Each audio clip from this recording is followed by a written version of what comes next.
What's up everyone and welcome back to the UFC News Hub. Today let's get started with Merab not happy with Sean O'Malley. Merab Dvalishvili is not exactly thrilled with Sean O'Malley, and he's not hiding it either. Recently, O'Malley appeared on the Timbo Sugar Show, the podcast he co-hosts with Tim Welch, and spoke about his past fight with Merab. Sean actually had some surprisingly respectful words for the Georgian fighter. Merab's a nice guy, he really is. Merab is a funny dude. Like I said, if we weren't in this situation, he does not like you. He would be hates you. And I understand why. Smoke Merab, that's a good point. I don't know. And yeah, I'll forever be grateful for Merab in that sense, that he beat me, made me become a better, not just a better fighter, better person, better human, Sean O'Malley said. He reflected on how that loss shaped him, changed him not just inside the cage, but outside of it too. He called it a weird but necessary experience. Losing humbled him, forced him to grow, and while many fighters might hold on to bitterness or play it tough, Sean got real for a moment. He gave Merab credit for that personal transformation, but Merab,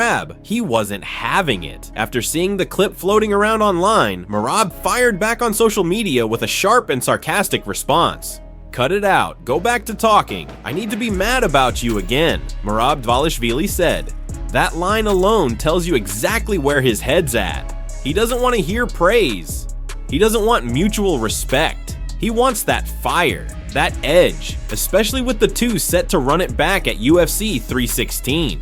Merab's not looking to exchange compliments, he's looking to exchange fists. This rematch isn't just a fight, it's two very different energies colliding. One guy sees it as a moment of growth, the other sees it as unfinished business. And when they step into the octagon again, all the nice words and personal growth speeches will go out the window. It's going to be raw, it's going to be real, and someone's gonna walk out proving their point the hard way. So who do you think walks out with the win this time? Merab or O'Malley? Let us know what you're thinking down in the comments. Before we continue, subscribe and click the bell icon to help support the channel. Islam Makhachev will vacate title instead of fighting Ilia Topuria? There's a growing buzz in the MMA world that Islam Makhachev might actually vacate his lightweight title instead of defending it against the surging Ilia Topuria. Ever since Topuria announced he's giving up his featherweight belt to move up to 155, fans have been wondering if he'd get an immediate shot at Makhachev, but things have been oddly quiet. No official confirmation, no clear direction, and that silence is only fueling the speculation. Ariel Helwani has a theory that makes a lot of sense. He believes Islam might be holding back for strategic reasons. According to Ariel, Makhachev is possibly watching how things unfold between Belal Muhammad and Jack Della Maddalena in their upcoming welterweight fight. If Maddalena wins, it could open the door for Islam to move up and chase a second belt at 170. Makhachev could be waiting to see how things play out between Belal Muhammad and Jack Della Maddalena, Ariel said, so he can move up and pursue a second title. Josh Thompson, speaking on his Weighing In podcast with Big John McCarthy, thinks Islam might go even further, just like Topuria did, and drop his title altogether before moving up.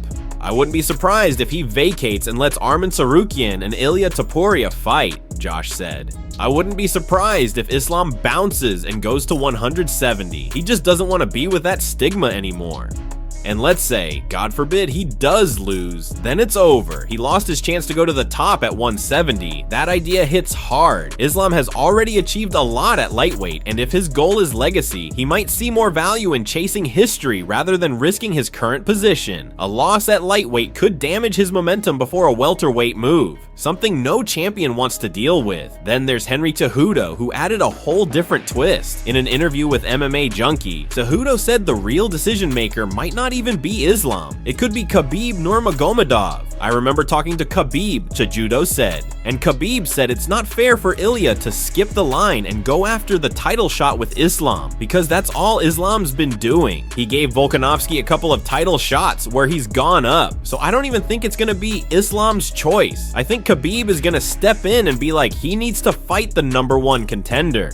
That insight adds another layer to the situation. Khabib has always been vocal about fighters earning their opportunities, and if he feels Topuria hasn't done enough yet, Islam might end up facing someone else first, like Arman Tsarukyan or another top contender. Right now, nothing's set in stone, but between potential title vacating, Khabib's influence, and a packed roster of hungry contenders, the lightweight division could be heading for a major shakeup. All eyes are on Islam, whether he stays, defends, or makes a move that changes everything. Islam Makhachev gives update on his next fight. Islam Makhachev has finally given an update on his next move, and it's causing a wave of speculation across the MMA world. According to multiple sources close to the situation, Islam is choosing to wait before making any firm decision on his next fight. Right now, all eyes are on the welterweight title clash between Belal Muhammad and Jack Della Maddalena, scheduled for May 10th. Depending on who comes out on top in that fight, Islam might seriously consider moving up a weight class to challenge for the welterweight belt. This would be a massive move, especially considering how dominant he's been at lightweight. One of the key updates came from a reporter on social media who revealed, "Sources told me that Makhachev is planted and will wait until May 10th to see what happens between Muhammad and Della Maddalena to make a decision on his next fight. His participation on International Fight Week is in jeopardy," the reporter said. That statement lines up perfectly with what longtime MMA journalist Ariel Helwani has been suggesting over the last few weeks. Helwani has been hinting that Islam's future plans are tied directly to the outcome of that welterweight title fight, and now it looks like that theory is spot on. But there's a twist, and for fans hoping to see Islam fight during International Fight Week, it's not good news. If Makhachev does wait until May to decide, that gives him only a month or so to prepare for a July fight, unless he's willing to take a short notice bout, which seems unlikely. That puts his appearance at one of the UFC's biggest annual events at serious risk.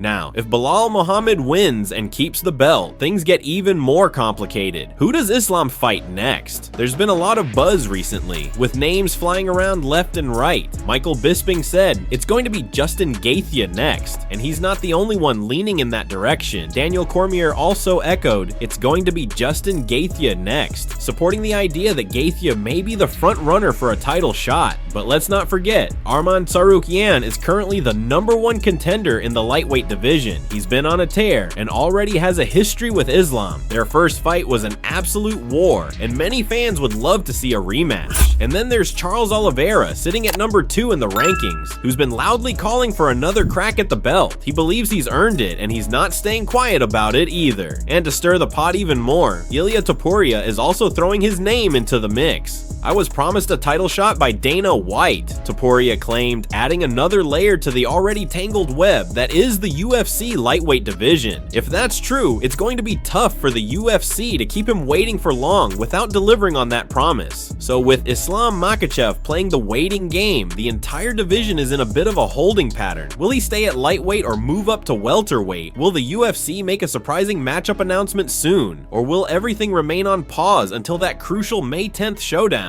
One thing is for sure, fans are watching closely, and the lightweight division is stacked with killers. Whoever Islam fights next, it's going to be huge.